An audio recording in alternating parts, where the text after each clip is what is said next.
Esta es una producción de San Juan Psicología. Bienvenida, bienvenido. Aquí, sentir está permitido. Hola, ¿qué tal? Mi nombre es Marco Antonio San Juan y me da muchísimo gusto encontrarnos en un episodio más de este podcast que lleva por nombre Sentir está permitido. Para todas las personas que ya nos están viendo en este video, pues ya sabrán que estoy muy bien acompañado este día de una persona que admiro mucho, que quiero mucho. Para las personas que nos están escuchando a través de Spotify o de cualquier otra plataforma, pues también sean bienvenidas, bienvenidos a este podcast. Les invitamos a que nos puedan calificar con 5 estrellas y que también puedan suscribirse aquí al canal de YouTube. Es un esfuerzo colectivo, pues, de nuestra marca, de nuestros invitados, y pues que lo disfruten tanto como nosotros disfrutamos de estos episodios. Siempre les digo que iniciamos con una anécdota. Afortunadamente, a todos los invitados, o al 99% de los invitados que tenemos en este podcast, tengo la gran fortuna de conocerles y hoy no va a ser la excepción. Voy a andar ventaneando gente, entonces todos los alumnos de la maestra Clarita que vengan a este episodio para que sepan que hay muchas cosas muy interesantes que compartir. Yo la primera vez que vi a esta mujer, ahí donde la ven, la primera vez que la vi fue en un salón de clases. Y la verdad fue una experiencia muy interesante porque pues aquí los alumnos eran más grandes que yo, ¿no? Y para mí fue un aprendizaje muy interesante. Fue la materia de grupo de terapia y pues fue la especialidad que nos tocó estar compartiendo juntos.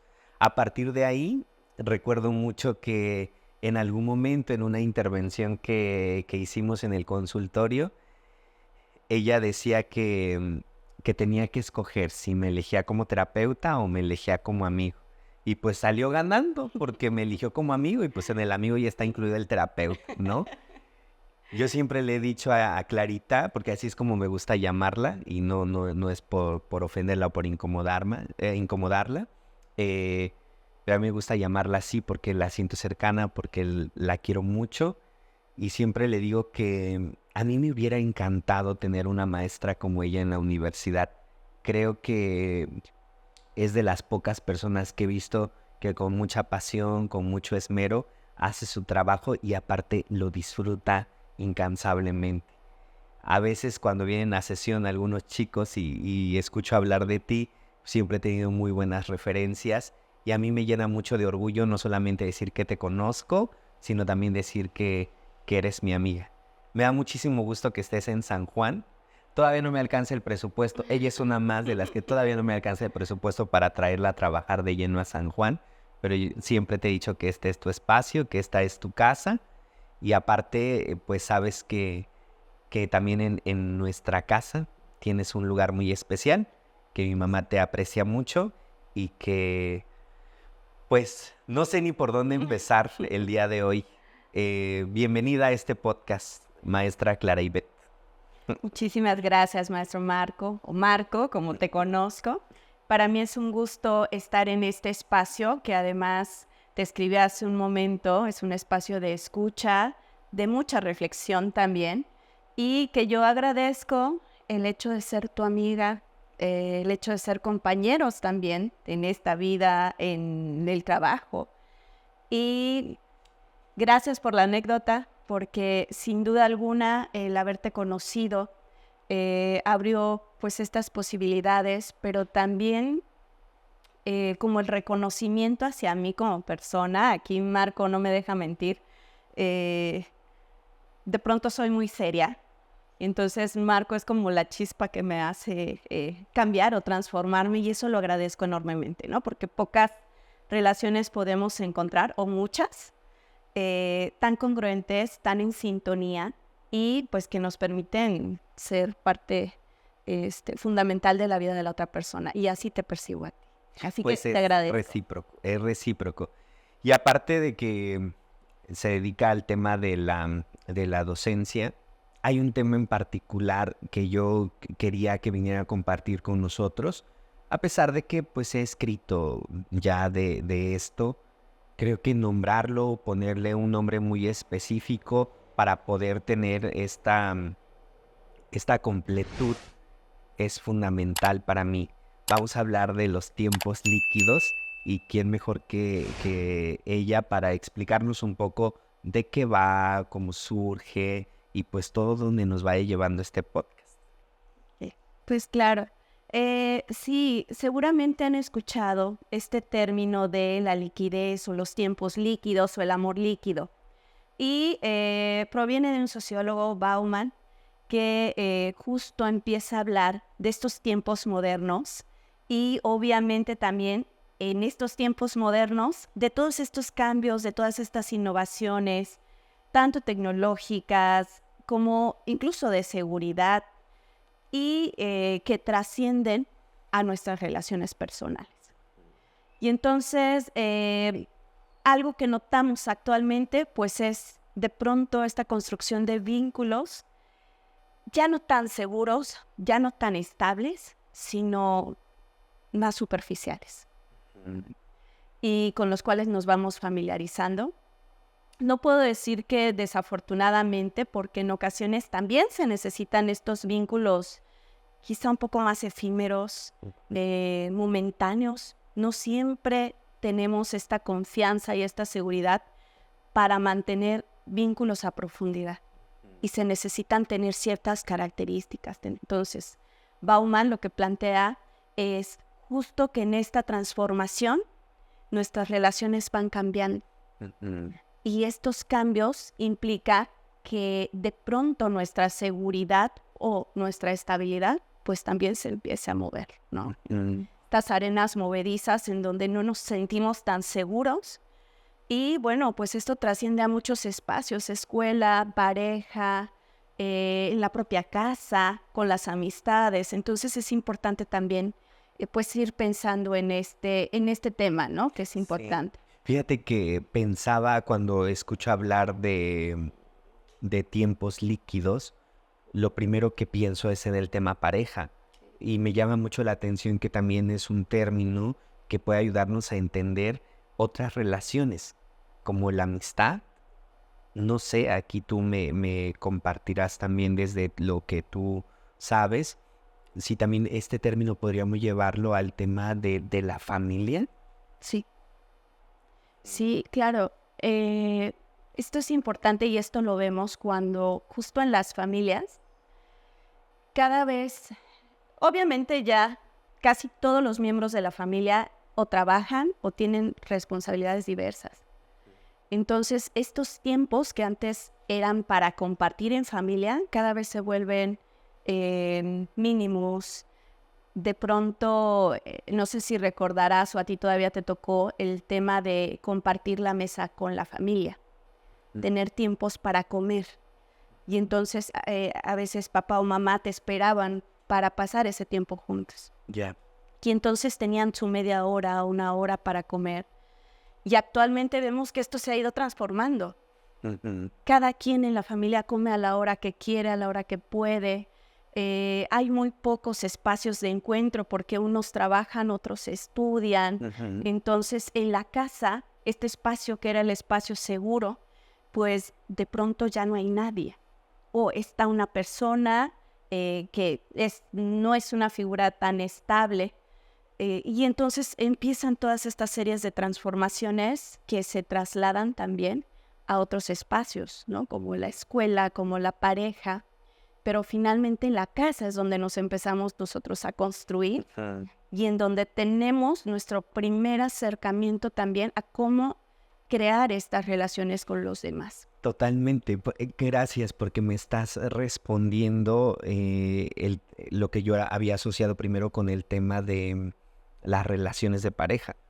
Entonces de repente la duda obvia que me surgía es, ¿y por qué será que ahora hay tanta liquidez en las relaciones de pareja? Claro, olvidaba que una parte fundamental es la familia. Al final del día, fíjate que hay una parte muy importante. Cuando nosotros estamos en estas familias, algo que yo me di cuenta hace algún tiempo es que también indirectamente somos el resultado de esas interacciones. La pregunta aquí sería de la relación de mi madre y de mi padre, ¿qué aprendí acerca de las relaciones? Y muchos de ustedes quizá digan, bueno, es que yo solamente vivo con mi mamá o solamente vivo con mi papá, pero también aprendimos algo a partir de ahí, o al menos en mi experiencia, yo sí me di cuenta que muchas relaciones, no solamente del tema pareja, sino del tema de amistad, también las fui viviendo así. Las fui viviendo incluso desde el abandono, cuando en realidad pues eso ni estaba pasando, pero así era decodificado, ¿no? A partir de la experiencia. Y también que curiosamente, aquí nosotros venimos a ventilar nuestra vida, por si eso no te había dicho la producción, aquí venimos a hablar de nuestra vida. Fíjate que curiosamente, bueno, como amiga tú lo sabes, y eso ya se los he compartido a ustedes en otros episodios, pero es como si yo hubiese andado un momento de mi vida por la calle con una playera que decía, abandónenme, ¿no? Y que curiosamente, ahí es cuando puedo entender a los consultantes cuando dicen, ¿por qué será que puros así me tocan? Yo ahora de broma les digo que pues no te tocan, ¿no? No es rifa. Uno los va eligiendo de manera inconsciente, que también aquí ya estuvo Natalia Ábalos y nos compartió unas cosas bien interesantes sobre cómo elegimos también inconscientemente a nuestras parejas. Estos temas del amor líquido, entonces, en gran medida son el reflejo de cómo aprendimos a relacionarnos cuando éramos niños, cuando éramos niñas. Sí, y parte justo de estos periodos de vida que son decisivos y en donde aprendemos que estas relaciones, que quizá no de forma tan consciente, nos empiezan a construir. Y entonces el tiempo que nos dan, la atención que nos dan, se empieza a reflejar también posteriormente. Y vamos por la vida o podemos ir por la vida buscando relaciones que se asemejan a esto, a lo que yo estoy familiarizado. ¿Sí? Probablemente puede ser al abandono, que aunque no esté buscando exactamente que me abandonen, probablemente sí es un tema que me resulta a mi familiar o conocido. También podemos buscar relaciones en donde yo valore más a la otra persona y que reciba, como hay muchos términos actuales en internet, términos anglosajones, ¿no? Pero donde yo puedo recibir como estas migajas que de pronto me dan. Claro. Y con ellas voy construyendo cosas o voy creándome historias. Entonces estas historias a veces compensan ideas que nosotros tenemos previas de las relaciones, ¿no? Y finalmente lo que construimos con papá y mamá o con la ausencia de alguno o alguna de ellas también, pues nos invita a nosotros a crear como estos espacios de relación con los demás, ¿no? Entonces, puede ser, porque yo también he escuchado, ¿no? En consulta, de pronto también con los estudiantes o desde mi propia experiencia, cómo la ausencia de alguno de los miembros de la familia empieza a generar cierta necesidad de compensar esa ausencia. Porque también recordemos que aunque no esté papá o aunque no esté mamá, en ocasiones hay figuras que sustituyen ese papel. Y entonces aprendemos del abuelo, aprendemos de los tíos, de las tías, aprendemos de alguna persona que nos es significativa. Y puede ser que en esta relación yo esté aprendiendo quizá a que todos se van, a que todos me dejan. Y lo importante es reconocer si justo me estoy sintiendo en confianza con estos roles que se están generando, ¿no? O preguntarme también qué rol cumplo en la relación de pareja. Fíjate que ya decíamos hace un momento que parte fundamental de cómo aprendemos a relacionarnos se gesta en la familia, en estas primeras interacciones que tenemos en la infancia. Pensaba si hay otra posibilidad a la cual le pudiéramos atribuir por qué la liquidez en las relaciones de pareja. Hay varios factores. Hay factores sociales, hay factores familiares, hay factores también que tienen que ver con estas relaciones interpersonales o cómo nos vamos familiarizando quizá con estas pautas de comportamiento. Pero un tema importante en este momento son nuestros medios de comunicación. Y entonces, si bien podemos aprender de lo que vemos, de lo que escuchamos, también algo importante que se nos menciona es que estos medios muchas veces necesitan ser regulados. Y quien los regula, pues es la familia, ¿no? Papá o mamá, quien cuando estamos viendo un programa nos puede decir qué pasa con ese programa, ¿no? De pronto si vemos la telenovela, o hay muchos niños y niñas que actualmente ya tienen acceso a redes sociales. Uh-huh.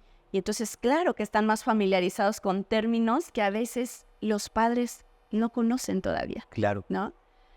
Ven imágenes, ven películas, ven una serie de TikToks, ¿no? Que de pronto pareciera que les explican temas, pero se los explican de una forma muy rápida, ¿sí? Y quizá a veces no llegan a tener como esta claridad, ¿no? Para enseñarles qué es lo que está pasando con las relaciones.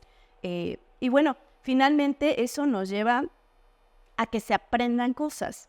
Y en este aprender cosas también lo aprendemos de las redes sociales. Claro. Cuando empiezan a surgir estos temas como el ghosting, ¿no? Que actualmente es tan famoso, también aprendemos a cómo desaparecer de la vida de las otras personas. Uh-huh. Sí. Incluso pensaba en eso, ¿no? Perdón, de la liquidez en la enseñanza. Sí. Uh-huh. Sí, ¿no? Entonces aprendemos a cómo podemos ausentarnos de la vida de los demás y ya no estar en un abrir y cerrar de ojos, ¿no? Y eso es algo que antes no se podía hacer. Para irte de la vida de alguien, o tenías que llamarle, o tenías que verle, o tenías que estar y asumir las consecuencias de algo que estabas decidiendo. Y ahora no necesariamente. Fíjate que a mí me llama mucho la atención de repente cuando tengo la oportunidad de interactuar con personas más jóvenes que yo, que te gustan unos 20 años. Sí. Me llama mucho la atención que no saben nombrar emociones. O sea, a mí de verdad me asombra. El otro día estaba platicando, creo que aquí en el podcast, que estaba yo escuchando otro podcast de mi amiga Marta Higareda y de mi amigo Jordi Rosado. Y entonces Jordi le dice a Marta, oye Martita, ¿tú sabes cuáles van a ser las profesiones mejor pagadas en 5 o 10 años? Y le dice, no. Le dice, fíjate, y le da una lista. Y curiosamente, la psicología está en una de esas profesiones. Y me llama mucho la atención porque cuando las personas vienen aquí a consulta, si a los adultos de repente se les complica un poco hablar, nombrar, digo, claro, a los más pequeños con todo esto que nos estás compartiendo, con el elemento tecnología, creo que hay cosas que nos van alejando, como decimos en Gestalt, que nos van alejando del contacto con nosotros mismos, del contacto con nuestras necesidades o incluso en esto, ¿no? De las interacciones. Hay cosas que se hacen para mí por sentido común, como el tema de cerrar, ¿no? Cerrar un ciclo, cerrar una experiencia, pero que también recuerdo, ¿no? Cuando estaba en esta etapa formativa en Gestalt, Pilar nos decía, no se va a cerrar nada que no se viva en su justa magnitud, ¿no? Porque es proporcional a lo que representó para mí en mi vida, pero que ahora pareciera que vamos solamente abriendo candados, abriendo candados, pero no nos damos un tiempo para cerrarlos. Pienso yo que también a futuro va a cobrar una factura, porque entonces vas a necesitar regresar a comenzar a cerrar, a comenzar a organizar, porque si no también va a haber dificultades en tus interacciones, en tus relaciones, incluso pienso, ¿no? Que con tu propio cuerpo.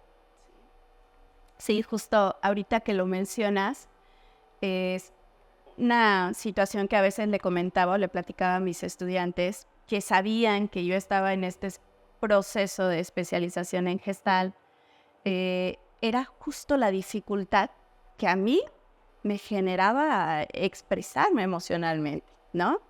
Y va muy de la mano con esto que mencionas. En ocasiones no sabemos cómo nombrar esto que me está ocurriendo. Y entonces, si yo no tengo cómo nombrarlo, pues o lo oculto o lo minimizo. Entonces, algo que a mí me ocurría, justo te recordarás porque tú nos diste grupo de terapia, ¿no? Era esta tendencia a irme hacia lo intelectual, a razonar, a preguntarme todo, ¿no? Y de pronto cuando tenía que llegar a la parte de la emoción, era como, no, aquí no me siento a gusto, aquí no me siento en confianza, me retiro. Y era mi lugar seguro, quizá, ¿no? Entonces, algo importante también es cómo estas emociones, pues actualmente, sí hay incluso hasta la película, ¿no? De Intensamente, que en este momento está de moda, nos empieza a enseñar a nombrarlas. Lo cierto es que todavía falta este acompañamiento. Y este acompañamiento es el que nos permite identificarlo a nosotros mismos, ¿no? Y saber cómo esto se está trasladando a mi vida cotidiana, a mis relaciones de pareja, a la profesión, ¿no? Que soy maestra, de pronto o tiendo a ser muy distante o muy cercana, o probablemente en ciertos momentos me alejo cuando quizá una situación para mí lo amerita, ¿no? Entonces son mis formas de protegerme, de cuidarme, pero es lo que he aprendido. Y en todas las áreas de nuestra vida, quizá una constante es que nos empezamos a relacionar o a vincular desde lo que aprendemos, de cómo estas pautas que yo tengo tan establecidas, pues es difícil moverlas, transformarlas, ¿no? Y sobre todo si no me doy el tiempo o el reconocimiento para hacer estas transformaciones. Entonces, sí, el nombrar la emoción y conocer la emoción, los sentimientos, y obviamente cómo estas se traducen en mí o cómo se están reflejando en mí, pues también es fundamental, porque otra de las situaciones es que puede ir muy acompañado de las enfermedades. Sí. Y eso tiene una incidencia muy interesante, ¿no? Como de repente cuando platico con algunos médicos, ellos hablan de esta incidencia tan grande del tema mental, del tema emocional en las enfermedades, ¿no? Es un número proporcional, creo que como de un 30%, que realmente compete a cuestiones orgánicas, fallas que ya traemos desde el momento de nuestro nacimiento, ¿no? Por temas genéticos, pero cómo esto a nivel emocional representa también algo muy importante para la evolución incluso de una enfermedad, ¿no?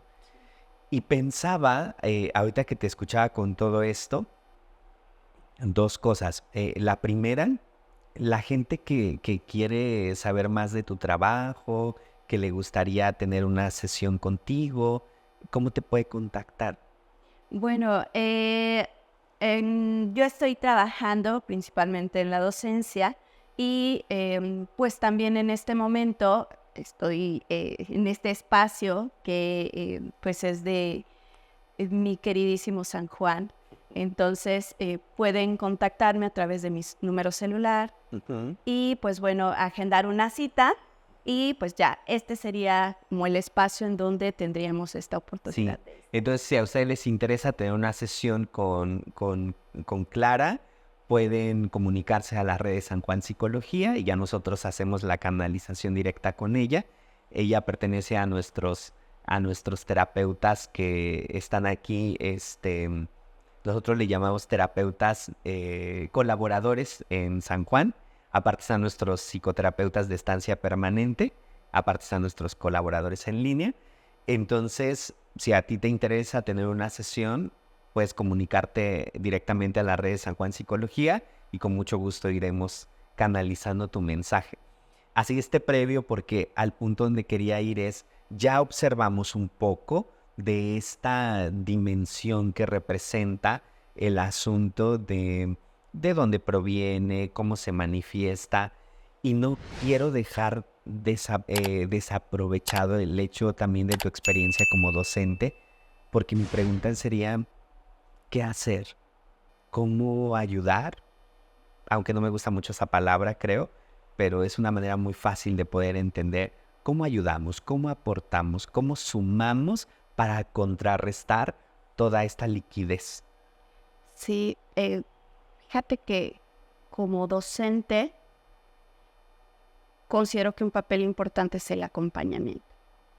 Sí. Que a veces es complejo, sí, porque implica combinar, uno, lo que desde la universidad, desde el espacio en donde estamos, se pide o se requiere, como son estos temas, estos procesos quizá académicos. Y la otra parte muy importante es combinar con lo que estoy observando, ¿sí?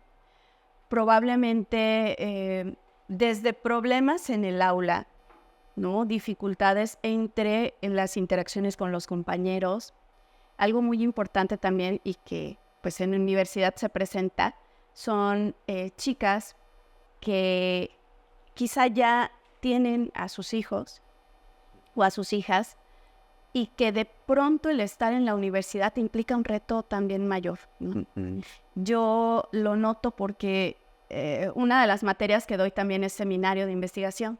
Entonces, algunos temas parten del interés y este interés a veces se va hacia la maternidad y hacia cómo la universidad quizá no está generando estos espacios de acompañamiento para las estudiantes, ¿no? Cómo les resulta a ellas todo un reto el estudiar y cuidar o atender a su crianza. Y entonces son aspectos que quizá no se valoran tanto porque yo estoy pensando en mi clase, yo estoy pensando en lo que tengo que hacer, en el contenido, y dejo de lado cuestiones que también son importantes, ¿no? La otra cuestión también fundamental es que los estudiantes pasan más de 8 horas al día en la universidad. Y entonces, algo que yo he escuchado con frecuencia es como esta necesidad a veces de estar en casa, porque no ven a su familia. Si pensamos un poco en la universidad, que es en donde yo estoy, pues inician clases, ¿qué te parece? A las 7 de la mañana. Tienen que salir algunos de su casa a las 4:30, 5 de la mañana. Sí. Y llegan a las 5, 6 de la tarde, si bien les va, algunos llegan hasta en la noche. Y entonces cuando llegan o ya están dormidos en su casa o ya no hay con quién interactuar. Entonces la escuela se convierte en este espacio en donde las relaciones se empiezan a modificar también o empiezan a incidir también en el mundo, ¿no? ¿Cómo decirlo? Desde estudiantes que viven este proceso académico o este transcurso escolar desde la soledad, porque quizá no tienen tantos amigos o amigas, porque se le dificulta también interactuar con los demás o porque se sienten rechazados. Y si también se sienten rechazados por uno como maestro o maestra, pues obviamente esta experiencia va a ser muy compleja.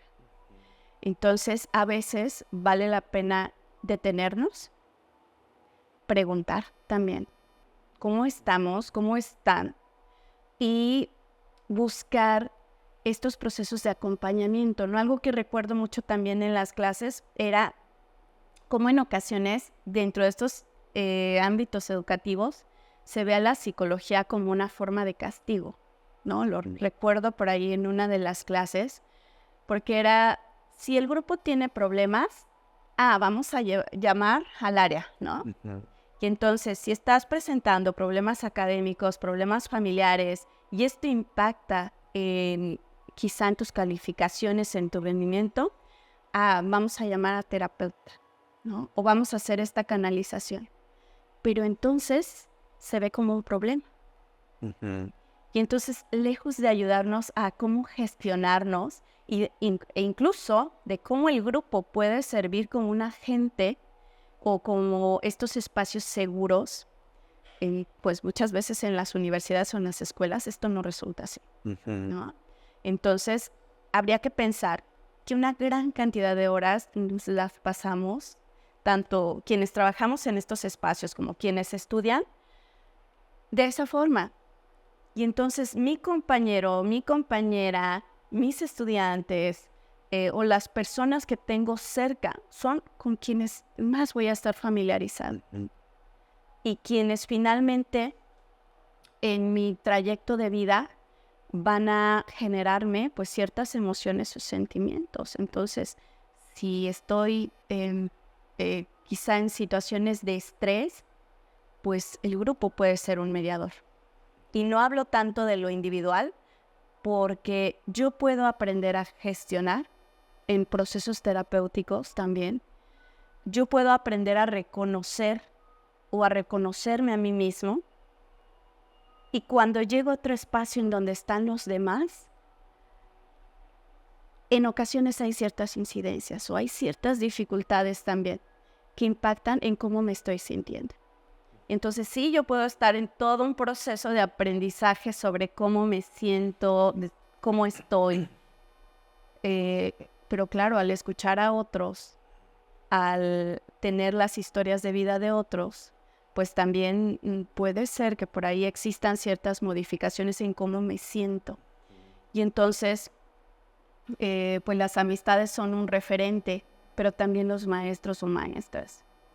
Entonces, si en universidad, fíjate que antes de que pase esto, en universidad y en bachillerato algo que ocurre a veces con nosotros como docentes es que podemos pensar que ya son capaces de solucionar todos solos, que en primaria, en secundaria sí se les tiene que acompañar, pero cuando llegan a universidad es como, esto ya lo debes de saber, o esto ya lo debes de resolver tú solo, sola.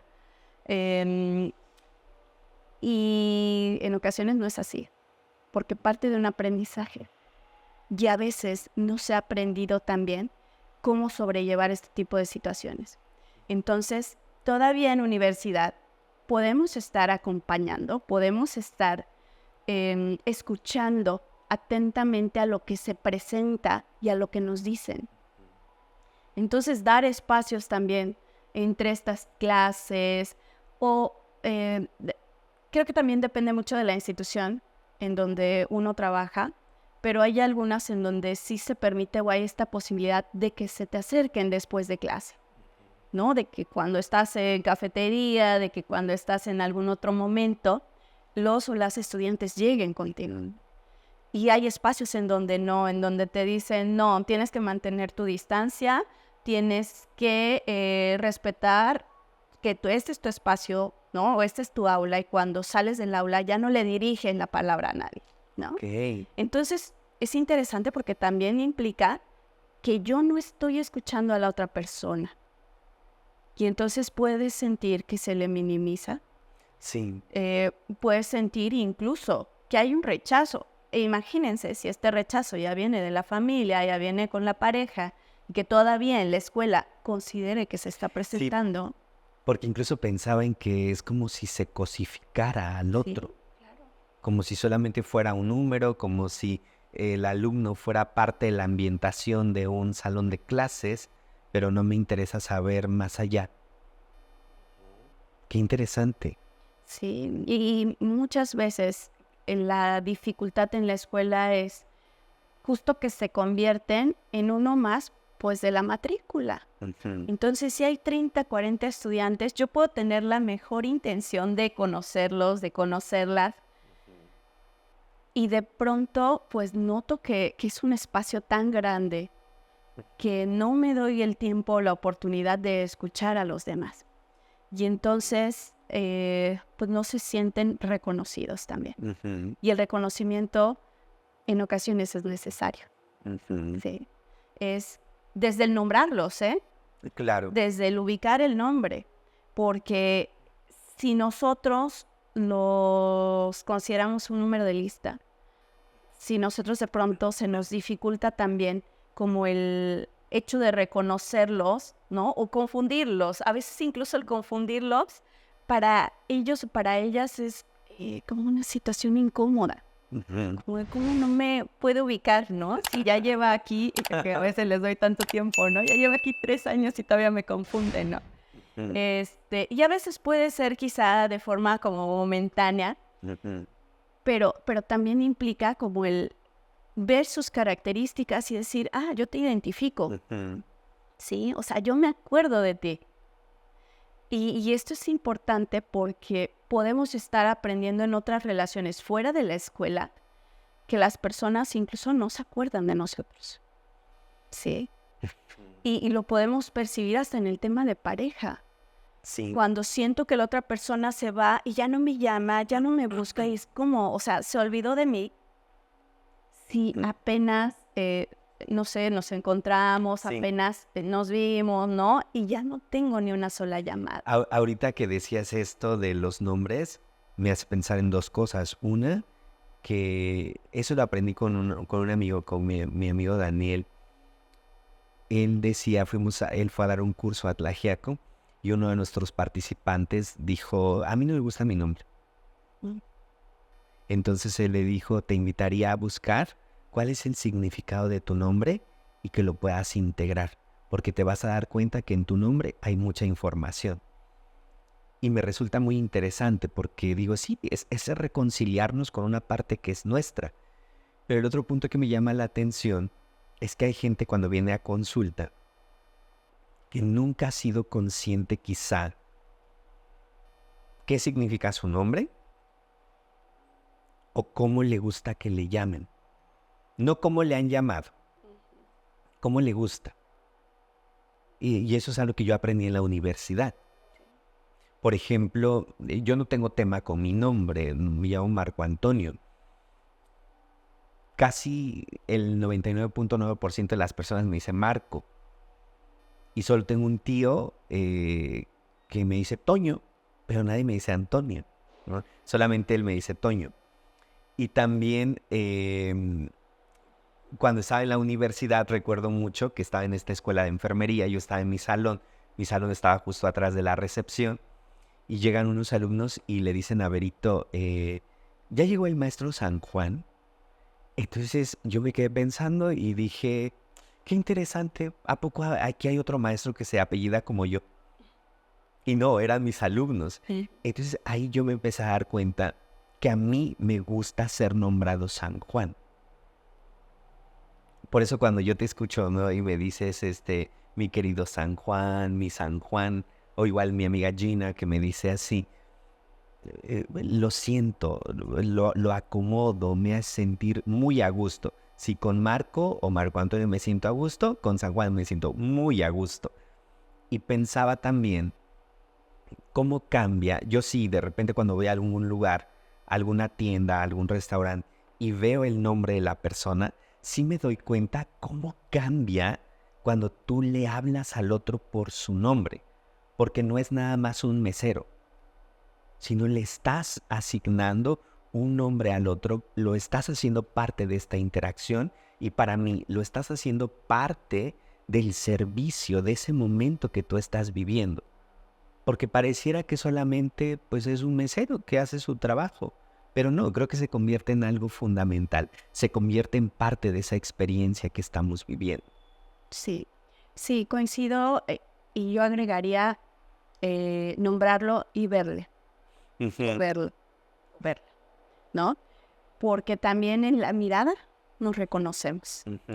Y entonces si yo no veo a la otra persona, si yo de pronto estoy escribiendo o le estoy pidiendo algo y ni siquiera volteo a verlo, también es como, podríamos decirlo, como negar la presencia de alguien más. Entonces, esto pasa en infinidad de contextos. Claro. Y a veces el sí reconocer el nombre o incluso preguntar cómo te gustaría ser nombrado también es relevante, ¿no? Porque nos ayuda a sentirnos escuchados, a sentirnos importantes dentro de un contexto y que obviamente pueda yo integrarme adecuadamente en un lugar, ¿no? O en un espacio y sentirme segura, ¿no? Y finalmente, estos espacios como la escuela, como la casa, idealmente tendrían que ser estos espacios seguros. Totalmente. No siempre lo son, desafortunadamente. Creo que estamos en proceso de poder readaptarnos, de poder reajustar cosas también y hacer cambios o movilizarnos, porque finalmente el escuchar a los demás me permite entender sí cómo están siendo sus historias de vida y cómo volver esto que es tan líquido en algo quizá más estable, más seguro, más sólido y donde las personas puedan pisar. Totalmente. Y pienso, ¿no?, en la importancia que tiene este viaje de autodescubrimiento. Yo les he compartido aquí en el podcast que pues llevo años en terapia. Creo que llevo aproximadamente constantes 10 años en terapia. Quiero pensar que no estoy tan mal, ¿no? Habría que preguntarle a mis terapeutas. Pero me doy cuenta que parece que un tema ya se resolvió, pero no me doy cuenta que hay capítulo 2 del tema que me trajo aquí. Y para mí es fascinante ir encontrando que hay otras posibilidades para mirarnos, para integrarnos. No sabes cuánto estoy disfrutando de esta charla, de este podcast, pero ya casi tenemos que ir terminando. A nuestros invitados siempre me gusta hacerles una pregunta. ¿Por qué tú crees que la salud mental es importante? Bueno, esta es una pregunta que considero la mayoría tendríamos que hacerla. Y justo porque la salud mental actualmente pues tiene una serie de transformaciones, pero si yo no cuido o yo no atiendo algo que es tan valioso como mi salud mental, obviamente esto va a tener impacto en cualquier otro escenario de mi vida o en cualquier otro momento de mi vida. Entonces, tan importante es atender la salud física como la salud mental. Atender a lo que pienso, a lo que estoy sintiendo y a cómo estoy construyendo estas relaciones también y cómo me construyo desde lo individual. Escucharme y reconocerme es fundamental. Y en ocasiones pareciera que atendemos más a lo que otros nos dicen, a lo que otros piensan. Y cuidar nuestra salud mental nos ayuda a mantener la estabilidad. E incluso si hay movilizaciones, si hay transformaciones, a cómo poder afrontarlas de una forma más efectiva. Y entonces esto que pasa en la casa, en la escuela, con la pareja, con los amigos, puedo aprender a regular, ¿sí? O puedo aprender también a reconocer qué es lo que pasa conmigo cuando estoy en estos procesos de cambio. Entonces,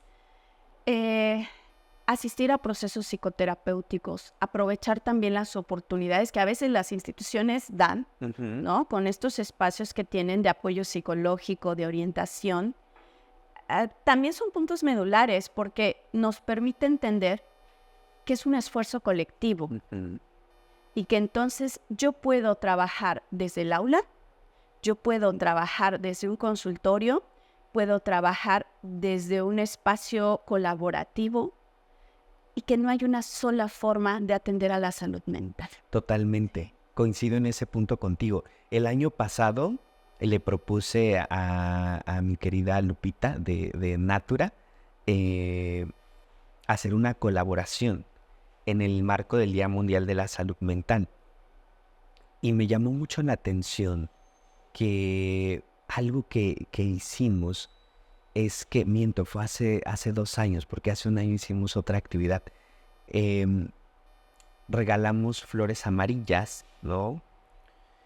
Y me llamó mucho la atención el contexto de ese acto.